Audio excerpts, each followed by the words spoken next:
উলঙ্গ আইসি এই সাদা কাপড়টার জন্য, এই সাদা কাপড়টার জন্য আইসি দুনিয়াতে।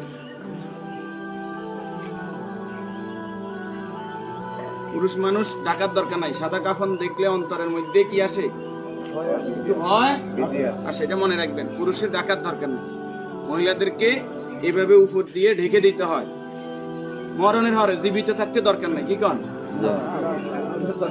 আমার মেয়ে, আমার স্ত্রী, আমার বোন, আমার মা বেপরদায় চলে, আমরা হইলাম দায়ুস।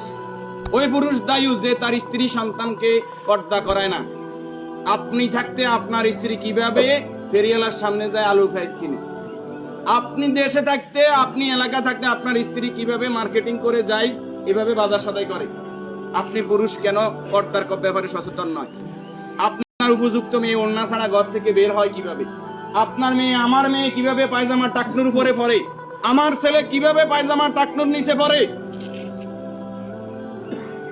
আমার টাকা দিয়ে আমার ছেলে সিগারেট খায়, আমার টাকা দিয়ে, আমার টাকার এমবি খরচ করে আমার ছেলে মেয়ে ঘরের মধ্যে গান বাজনা করে। আপনি পুরুষ উদাসীন, আপনার খবর নাই। খোদার কসম, দায়ুস ওই পুরুষ যে পুরুষ তার পরিবারকে দিন শিক্ষা দেয় না, কোরআন শিক্ষা দেয় না, পর্দার কথা বলে না। আর দায়ুস জাহান্নামে যাবে। এই দুনিয়াতে আসছে সাদা কাপড়টার জন্য, শুধু এই সাদা কাপড়টা অ্যারেস্ট করার জন্য। কিন্তু এই সাদা কাপড়টাও নিজের টাকায় কিনা হয়, নিজের টাকায় কিনা হয়। কেউ না কেউ, আমরা অনেক সময় শুনছি যে 3.5 হাতের মালিক ছাড়া আমি ন, আমি নিজে 8-10টা কবর এইভাবে দিছি যে উনি যে জায়গা দেখাই গেছে এই জায়গায় কবর দিন, আর জায়গা দিন আমাদের বাড়িতে। কথা কি বুঝতে পারছেন? উনি যে জায়গা দেখাই গেছে ওই জায়গায় দিতে পারি নাই বিভিন্ন কারণে। ওই জায়গার মধ্যে হয়তো পুরান কবর পড়ছে, অথবা ওই জায়গার মধ্যে খাদ গর্ত বেশি, পানি হয়ে গেছে।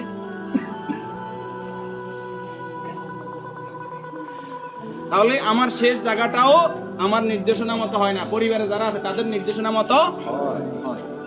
যে রাসূলের শানমর্যাদা এত বেশি, সে রাসূলের প্রতি দুরূদ ও সালাম সাল্লাল্লাহু আলাইহি ওয়াসাল্লাম।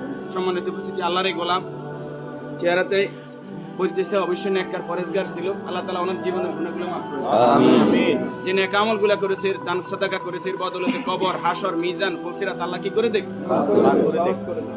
আমরা যারা জানাজায় উপস্থিত হয়েছে আল্লাহ আমাদেরকে মাফ করে দেন।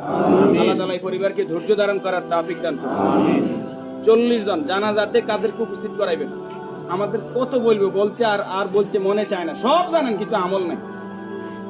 আপনি জানেন যে আত্মীয়তার সম্পর্ক নষ্ট করে জাহান্নামে যাবে, আপনি নিজেই সেই সম্পর্কটা বারবার নষ্ট করেন। আপনি জানেন যে আগে সালাম দিতে হবে, আপনি সালাম দেন না। আপনি জানেন যে নিজের জন্য যেটা ভালো মনে করি অপরের জন্য সেটা ভালো মনে না করলে আমি ইমানদার নয়। আপনি জানেন প্রতিবেশীর হক নষ্ট করলে ইমানদার নয়। কই নাই, সব শুধু জানি, আমল করি না। আমাদের মাঝ থেকে আমলটা দূরে সরে গেছে। এই নেককার গোলাম জানাজাতে নামাজি পরেজগার লোক, শিরিক মুক্ত লোক, আপনার দৃষ্টিতে যিনি শিরিক মুক্ত, এরকম 40 জন লোক যদি দোয়া করে আল্লাহ তাআলা ওই দোয়া কি করে? কবুল করে। 40 জন হাইবেন, আইতেন না। উনি নামাজি পরেজগার, উনি হয়তো আপনি মনে করেন যে মাজারে সেজদা দেন শুধু কবিরা গুনাহ, মাজারে সেজদা দেন বুঝি শিরক। শনিবার মঙ্গলবার কি শিরক না? শনিবার মঙ্গলবার হিসাব করা শিরক নয়? শিরক, এটাও শিরক। এই যে জাদু টোনা করা, এটা কি শিরক নয়? গণকের কাছে যাওয়া, বান্দর গনাইতে যায়, মানুষ গনাইতে যায়, চুরি করছে কে, আনা চাইতে যায়, এগুলো সবগুলো কি বড় শিরক? যেটা জনগণ সকল ক্ষমতার উৎস, ঠিক নয়? জনগণ সকল ক্ষমতার উৎস, সকল ক্ষমতার মালিক কে? তো যেই দল, যেই সংগঠন, যেই রাজনীতি আমাকে বলে জনগণ সকল ক্ষমতার উৎস, এই রাজনীতি করা কি শিরক না? এই জিনিসটা কেন বুঝিনি আমরা?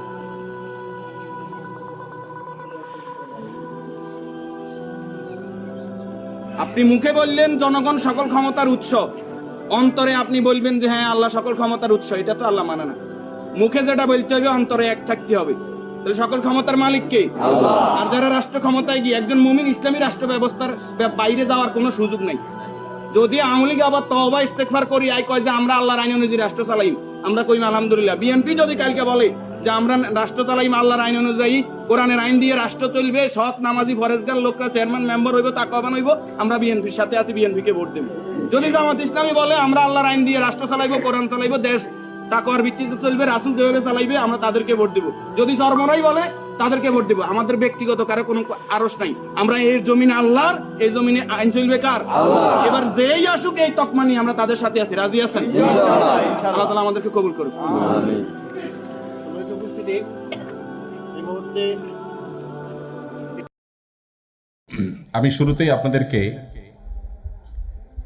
দুটি সুসংবাদ জানিয়ে শুরু